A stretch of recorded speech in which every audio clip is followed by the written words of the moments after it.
we're here at Small Change for Big Change in Santa Catarina, Banaona. I don't know if I said that right, but we are going to go inside and I really want to show you around and show you all the cool programs and introduce you to the people that run it. Come on in. Knock, knock. Yes? Hi, doggy. Hi, Stella. There are 7 dogs here. That is Stella. We have Samba. We have Mocha. I don't know if you're getting them all. All rescues. Pokey, all rescues here. And we have Miss Lisa DeMena, Hi. who runs the programs here, and has her home upstairs, this beautiful vine, which I can't remember the name now. Tomberia. Isn't that gorgeous? And it's fed by a tilapia pond. So that's how you get a nice garden. You have a tilapia pond as well. So come on in, we're going to show you all the different classrooms and programs and activities they have going on. Come on in.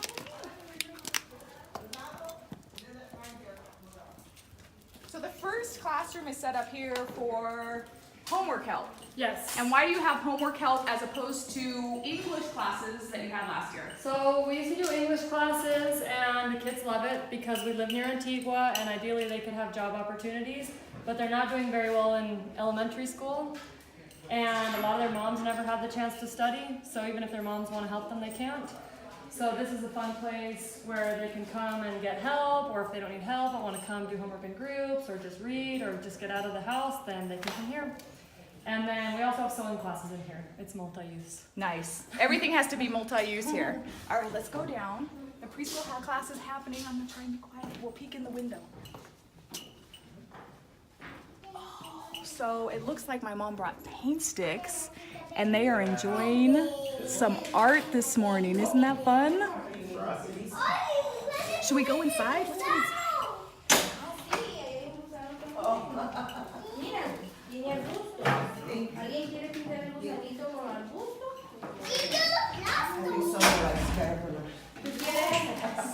Wow, beautiful! Wow! Those are so cool. Are we enjoying these? They feel neat, right? ¿Quieres otro color? Uh-oh, Mom, yours isn't ¿Quieres uno? Espérate. Color quieres? I like this feeling. It feels cool. Ooh, I love those colors. Those browns. So we have preschool because a lot of families here don't understand the value of preschool. And they think, oh, my that's a waste of time, I don't want to leave them, I don't want to pick them up. But as we all know, it's very important in elementary stage.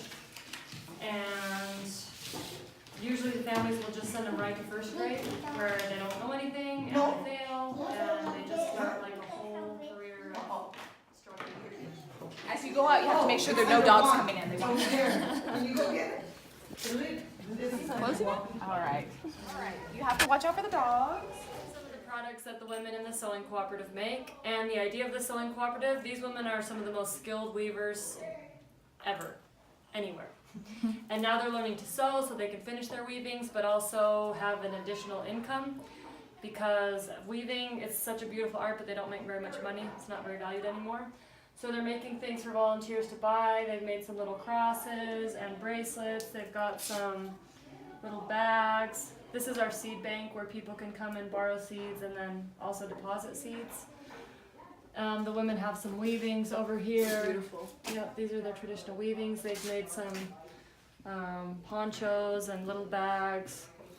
And like you said, all the money goes back to them.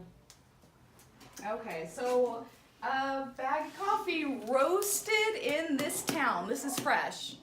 $7.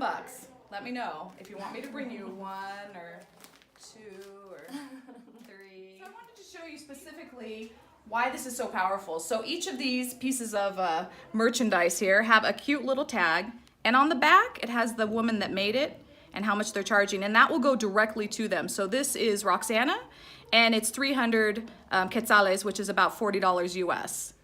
And so that's a lot of money for them, right, Lisa? Right. These women make maybe a few dollars a day. Their husbands are mostly uneducated and may make $7 to $10 per day.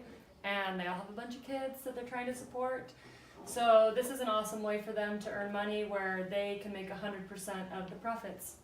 Yes, perfect. So there's some backpacks. I'm also doing the sales for these awesome backpacks, and reusable shopping bags, purses, right? We picked up a couple of these because they're, what a great souvenir. You're bringing home and you're helping somebody out. It's not just something that was made in China. So I love these. We all picked up one of them yesterday. Maybe you're getting one. And they're recycled, right? Yep, they're reused from their old skirts. Right, and some of these even have some of the weavings on them. I know that Roxana, that's kind of her signature. All right, so I told Jay I want to build one of these at home now. So this is a tilapia pond. And what's so great about this is it's multifunction. So you have the tilapia inside. There's about 40 right now. Lisa's husband Irvin said it usually takes about 4 or 5 months for them to fully mature so you can eat them. Here it takes maybe like 6 or 7. So they feed them, and the water, this lovely water, becomes fertilizer for all of these plants, and that's why this plant looks so amazing. So this is a form of aquaponics, and I think that it's one that we see at home as well, and it's where we have the fish that are creating food, but they are also creating food for other things. So I think if Jay and I put these at home, our zucchini are gonna be huge next year. So.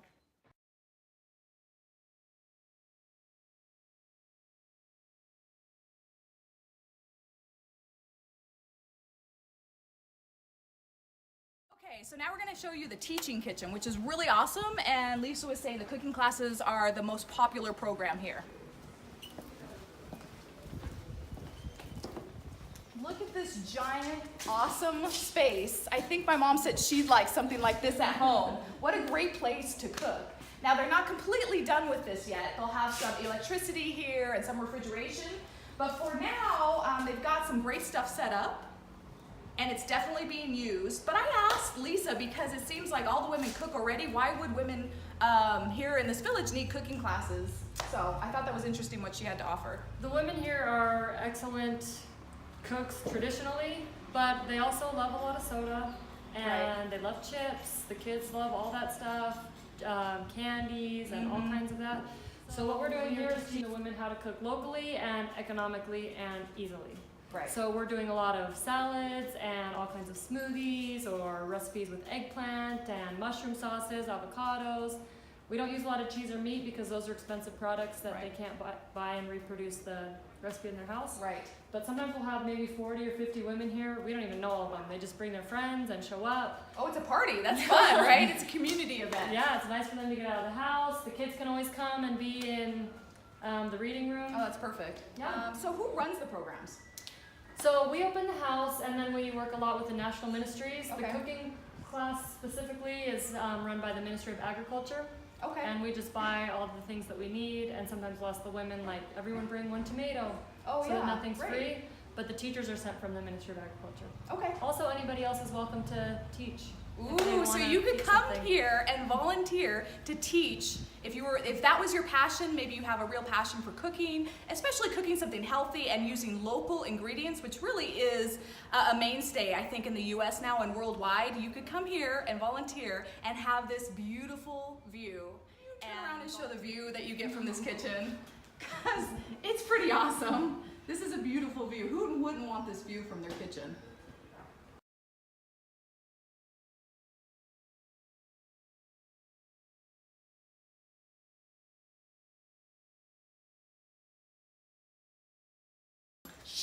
Okay, so we showed you in the morning we had a preschool, but this room in the afternoon is used sometimes for a sewing co-op, which started when?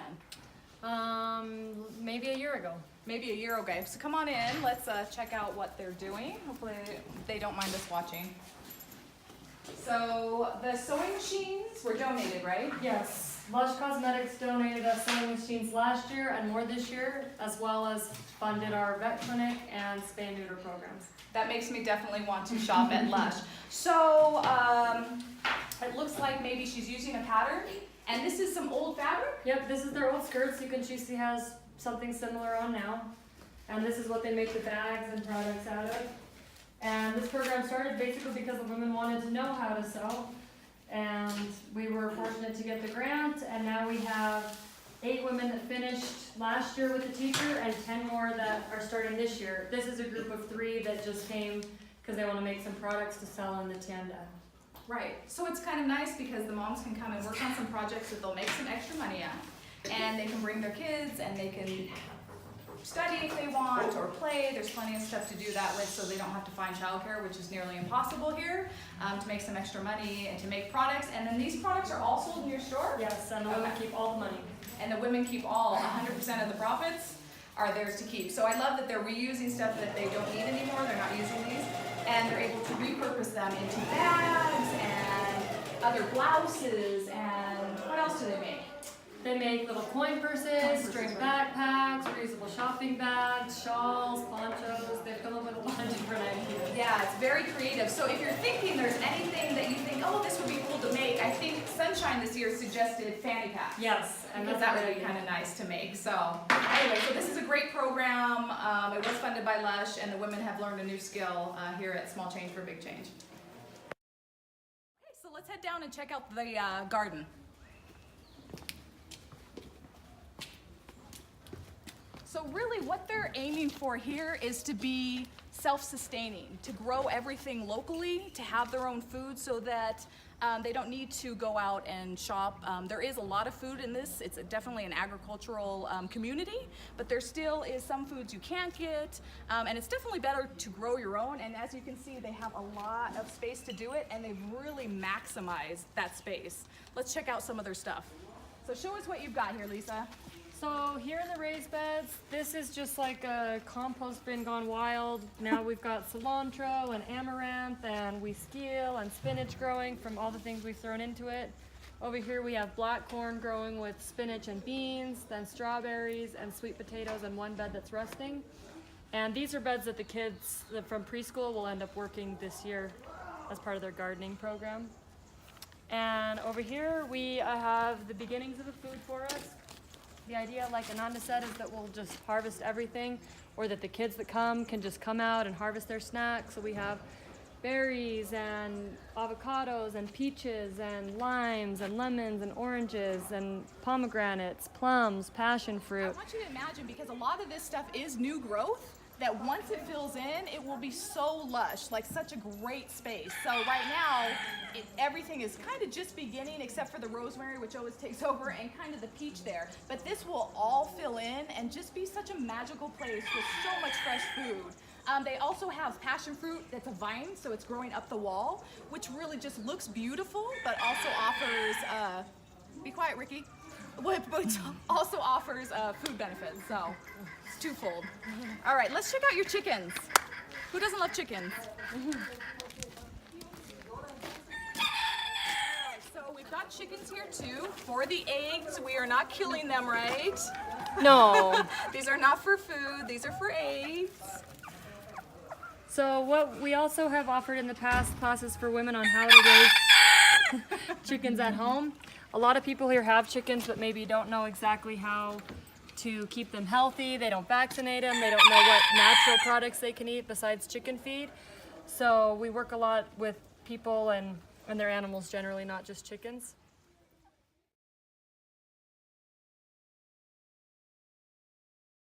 So the last thing I want to share is the vet clinic. Lisa is passionate about animal welfare. She loves dogs, hence the 7 dogs here, but she really cares about, so the village here, the care for the animals can be lacking. A lot of dogs are used for protection, and then they kind of have to fend for themselves in the streets. So one of the ways I think that's really important that she's actively trying to improve the lives of the animals is by spay and neuter. And then she's going to offer no-cost vaccines for animals. So they are working on their vet clinic. When is it going to be done? Hopefully. Hopefully within a couple of weeks. Hopefully within a couple of weeks. Let's go take a look. It's not done yet, so don't judge.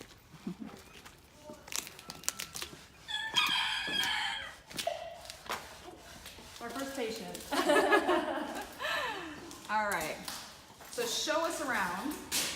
So the vet clinic, like you said, there's a lot of animals in bad shape here. People want dogs to protect the house at night, but then they just let them out in the street during the day to do their needs, find something to eat. But of course there's cars, people with machetes, other dogs.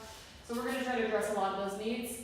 The entrance to the clinic will be here off the street, and we'll do a lot of spay neuter. We work with the University of San Carlos, who will send us a graduated vet student every semester, and that's how we're able to provide these services at no charge. So mainly we'll be doing spay and neuter, but also addressing skin conditions, machete wounds, tummy issues, anything. This will be a bath with warm water where we can bathe street dogs. Yay! And this is my favorite thing. Yes. And theirs. And their favorite thing too, yes. So there'll be also back here, if you want to pan around a little bit, so this part here will be a changing room because they do have so many animals here. So between taking care of the animals and then heading out to their own big family of dogs, they'll make sure there's no cross-contamination. So this is really well thought out. I'll be so excited next time we come to see what impact it's making and just see it finished, and hopefully what new programs they're going to start to offer. So if you want more information, or maybe you want to get involved with Lisa and some of these other programs, maybe something speaks to you or maybe everything does, please let me know. Leave a comment, send a direct message, whether it's to me or Jay or Kathy or Sunshine, please let us know. You can contact Lisa at Small Change for Big Change on Facebook. We're here to answer questions, and really if you want to get involved, please let me know. It's a great program in a great place with fantastic people. So thanks guys, bye.